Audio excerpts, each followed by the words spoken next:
Welcome to Classroom Quest K-12, where the art of teaching embarks on an epic gaming adventure. I'm your host, Stephanie Segroves, bringing over a decade of teaching experience to this educational quest. This podcast is a rallying point for educators, combining the thrill of gaming with transformative teaching strategies. Here we use the Mastery Gamification methodology to overcome student apathy and engage students in their own hero journey. So grab a cup of coffee and get ready, because you and I are about to launch our quest. Hey teacher friend, I'm glad you're here, and thank you for tuning into Classroom Quest K-12 today. This is part 2 of our mini-series on gaming narrative roles for the classroom. Last week, we talked about the role of the student in our classroom narrative being the hero. If you haven't listened to that one yet, just pause this episode and go listen to episode 3 before you listen to this one. This week, we're talking about how teachers can cultivate the hero mindset in students and what role teachers can play in the classroom narrative. But before we get into the details of that, let's look at the big picture first. Most teachers believe that with enough time, effort, and support, any student can learn anything, and we see few exceptions to this belief. We likely wouldn't have gone into teaching if we didn't believe this. But that begs the question, what systems do we have in place to support this belief? How do we give the students the amount of time, motivation, and support that they need to learn the material? Mastery Gamification can help put this system in place. If I were to summarize all the science and research behind Mastery Gamification on academic performance, engagement in the classroom, making good decisions, grit, growth mindset, counteracting learned helplessness, and self-efficacy, there is a common thread that pulls them all together. It is this: students have to believe that they have the ability to think for themselves, that they have the ability to do well, and they have the ability to make responsible choices for their education. They have to believe that they are the owners of their own agency in order to use their agency. They have to feel like they have some control in their lives to actually use the control that they have in their lives. Psychologists call this an internal locus of control, that students believe that the ability to control their situation resides inside them. So, in education, how do we teach them that they have control over their lives? The answer is both ridiculously simple and extremely difficult. The way to do this well entirely depends on how the teacher approaches their role in the classroom. Let's dream together for a second. In an ideal classroom, what would you want your students to accomplish? What's the minimum grade you would want all your students to earn? How do you want your students to study, and for how long? What percentage of assignments do you want students to complete? What else would you want in your ideal classroom? Now that we've dreamed up our ideal classrooms, what are some of the obstacles that are keeping you from teaching the way you want to teach? Is it time, funding, administration, student apathy, poverty? The last question to ask yourself is, what is the cost of keeping the current classroom situation the same? As I've asked teachers to answer these questions, some common answers become apparent. Maybe these common answers reflect your answers, and maybe not, but here are the general trends. Most teachers would like the minimum grade students earn to be between 70% to 85%. Most teachers do not expect perfection and straight A's from their students, but they do want to be sure that they are grasping the material. Right now in most classrooms, there are a lot of students currently earning F's and D's, and teachers are concerned that they are not learning what they need to learn. For how long most educators want students to study, most teachers will say, as long as it takes for the student to understand. Currently, most students do not know how to study or how long to study, or they just don't care enough to study. We want students to study until they grasp the material.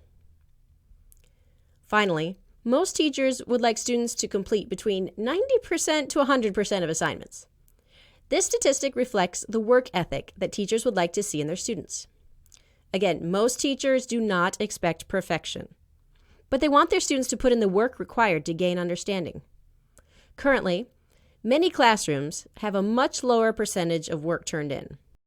When I ask teachers about obstacles that keep them from teaching the way they want to teach students and how they want to give students enough time, motivation, and support, some common obstacles named are time, unsupportive home environment, or poverty at the student's home, or students simply being apathetic about schoolwork.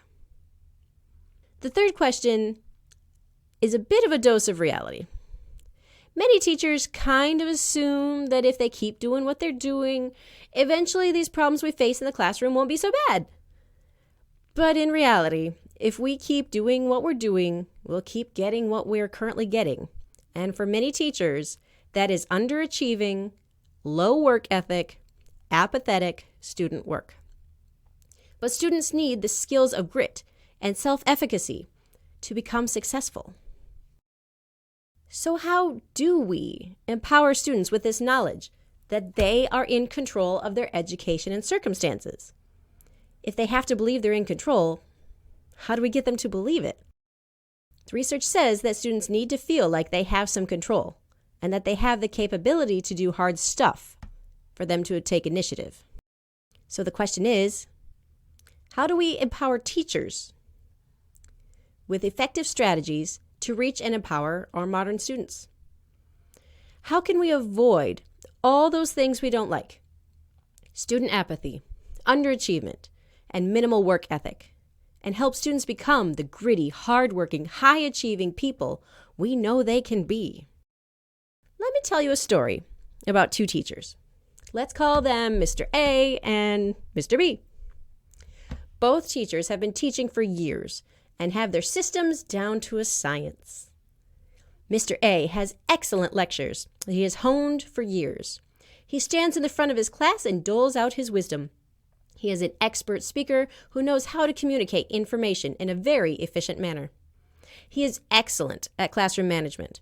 His students sit quietly, take notes, and do the tasks that Mr. A asks. To the casual observer, Mr. B's room is a little different. He is not always in the front of the classroom, and his students are often not silently taking notes. Students are often working in small groups and talking to each other about the topic at hand. Mr. B is often seen walking among his students, answering questions, and pointing out things that students may need to examine again. These teaching styles are obviously quite different, and both can be effective strategies, unless we are considering how to teach grit in the classroom. In education, we generally have a name for these two different teachers. We call teachers like Mr. A the sage on the stage, and Mr. B we often call the guide on the side. While both styles have their advantages and disadvantages, the main difference is where the spotlight is in the classroom, or where the attention is focused in the classroom. With Mr. A's sage on the stage style classroom, the spotlight is on the teacher. The teacher gives the lecture in a very interesting way. Students take notes, and the teacher gives an assignment, and then tells the students when the test will be. This classroom centers around the teacher. With Mr. B's guide on the side style classroom, the spotlight is on the students. The students will learn the subject, but it is often through the application of the subject. Students will still take notes so they can understand what they need for the project they'll be doing. The students might even have some say on when they will be ready to be tested on the material. This classroom centers around the students. With the teachers that I've had the privilege to know and work with, I've seen many teachers using each type of style who are very good educators. Students learn and demonstrate the material they need to know in both classroom styles. However, one of these teaching styles is much better at teaching grit, growth mindset, and self-efficacy. So how do we empower students with this knowledge that they are in control of their education and circumstances? How do we teach them to be gritty, hardworking achievers? Which type of classroom will achieve better results with students? The answer is actually very simple. Not easy, but simple. To teach students that they are in control of their education, we have to put them in control. Simple, right? But then, how do we do that and still maintain educational expectations is the question. There are several ways to put students in charge of their own education. Not just trick them into thinking that they are in charge, but actually put them in charge. The first way is to allow students to make actual decisions about their education. This can be in how they use independent work time, when they choose to take a test, and many other decisions. We'll delve into these deeper in the future. The second way is to allow students to experience both the positive and negative consequences of their effort.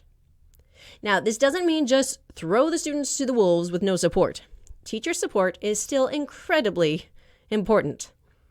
However, we don't shield students from the consequences that their effort or lack thereof creates. The third way is the focus of this current lesson, narrative thinking. Narrative thinking simply means thinking in terms of a story. We put students in the role of the hero of the story and allow them to make decisions like a hero in a story would make them. But if students need to be in control of their decisions in education, where does that leave teachers? In nearly every good book, movie, or gaming narrative, the hero sets out on a quest or journey in order to achieve their goal. Without this objective, viewers quickly lose interest in the story because there is no action. The hero must take action to achieve his goal. This role puts the hero in charge of his journey. He will have to plan, take action, and follow through in order to accomplish his goal or gain his objective. However, also in every good book, movie, or gaming narrative, the hero is hopelessly under-equipped to achieve his objective by himself. The hero lacks the skills, know-how, willpower, or follow-through required to complete his quest or gain his objective. So the author kindly sends in a guide. You know the character type. If Frodo is the hero, the guide is Gandalf. If the hero is Luke Skywalker, the guide is Obi-Wan Kenobi and Yoda. If the hero is Simba, the guide is Rafiki.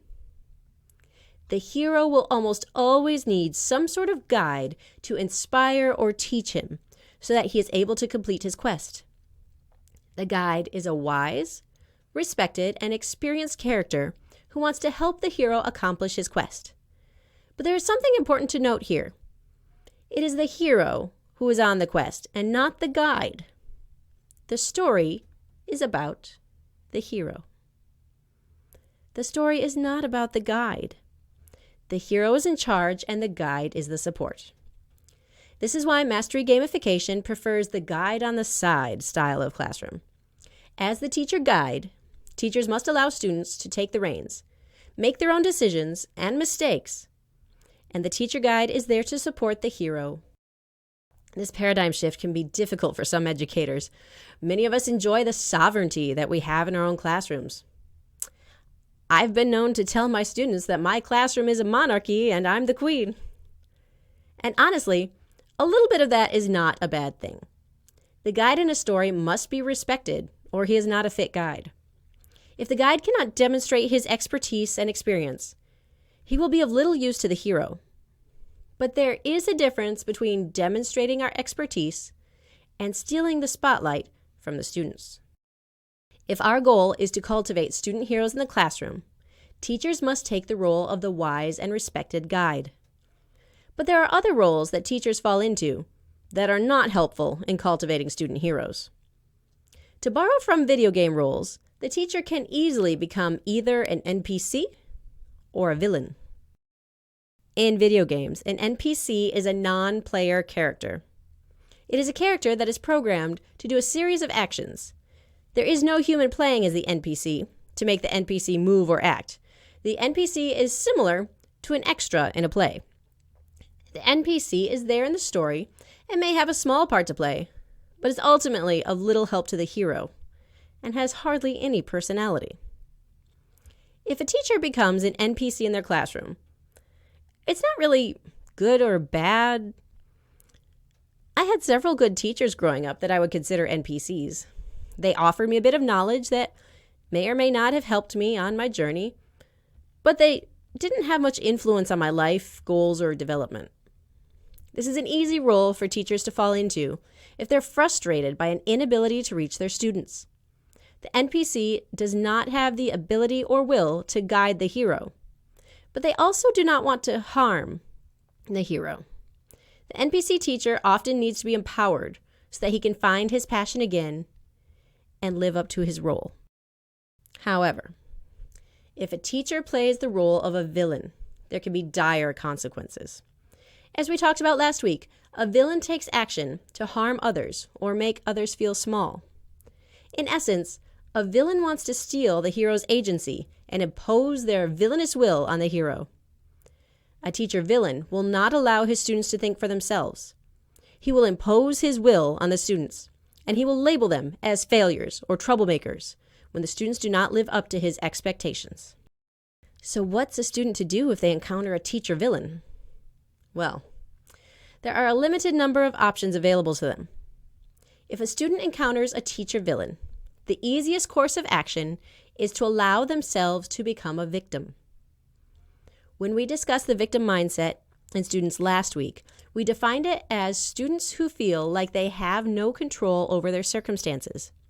As psychologists would say, they have an external locus of control, that the decision-making power for their lives resides outside of themselves, and someone or something else makes their decisions.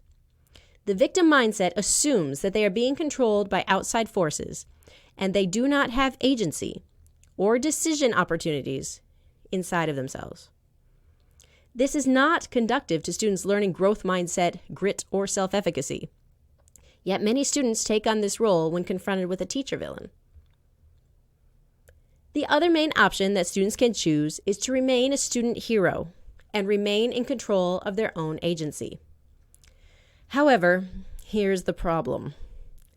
If a hero encounters a villain in a story, you know what happens? The hero must defeat the villain. This promotes tension in the classroom and does not lead to an effective learning environment. But if a teacher is acting the part of a villain, what else is a student hero to do?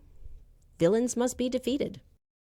If a teacher's goal is to cultivate a hero mindset in students, with the objective being not only to teach students how to have a growth mindset and gain self-efficacy, but also to understand how to teach grit in the classroom, the teacher must embody the role of a wise and respected guide that is there to help the hero complete his quest. And if a teacher slips into the role of an NPC, it's really not bad, or good. It's just very neutral, and the teacher is giving up their influence on the student to help guide them in the right direction. However, if the teacher takes on the villain role in the classroom, the teacher will either cultivate a classroom of students with a victim mindset, or they will have to do battle with the student hero that maintains his agency. To create the ideal roles in the classroom narrative, the teacher guide will give the students the freedom and responsibility to use their internal locus of control. The hero will go forth in confidence to beat the bosses and complete his goals. Then the teacher guide will be right there, supporting, guiding. All right, now it's time to see what's going on in a mastery gamified classroom. So my new semester has started, and I've rolled out the new classroom gaming narrative for my Spanish 2 class.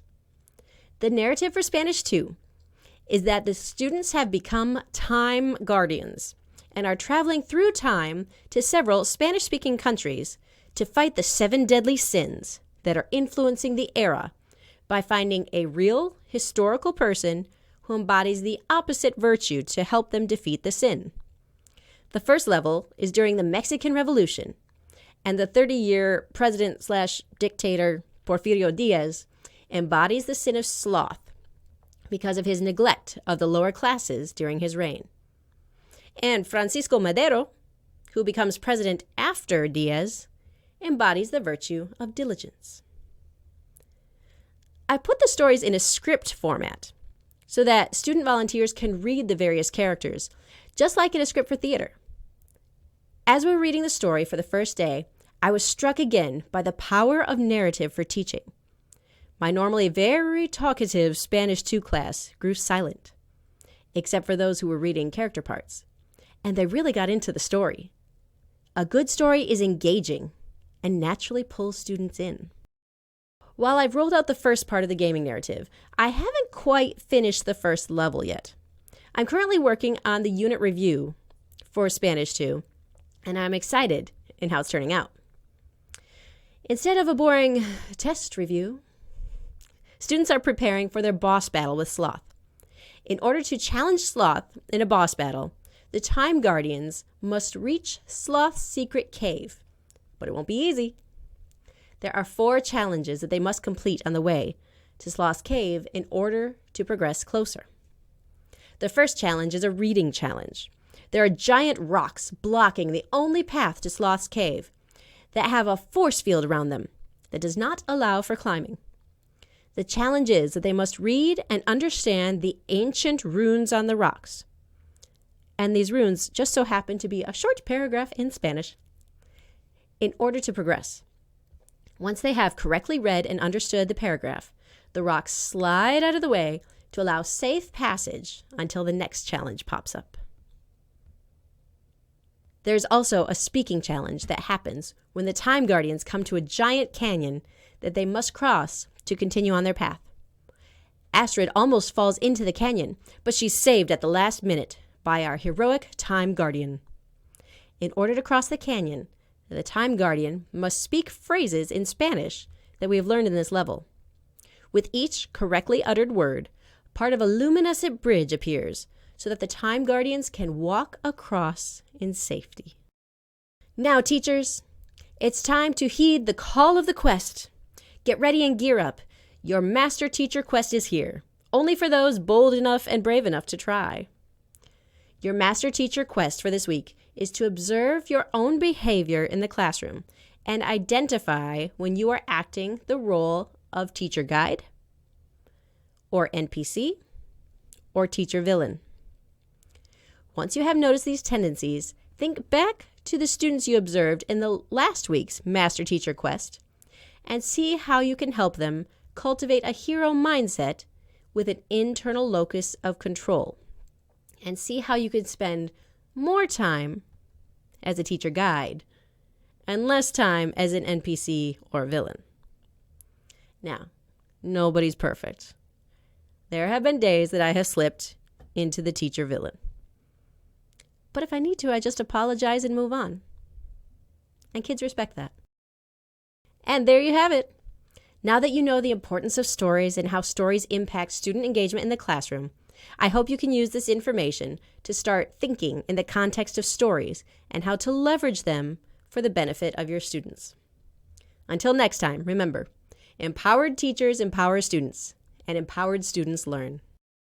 And if you want to schedule a meeting with me to see how we can customize the Mastery Gamification methodology to your grade and curriculum, find me at my Facebook, Instagram, or at my website at segrovesstrategies.com. I'd love to help you level up your classroom to help you engage your students. Thank you for listening. See you next time.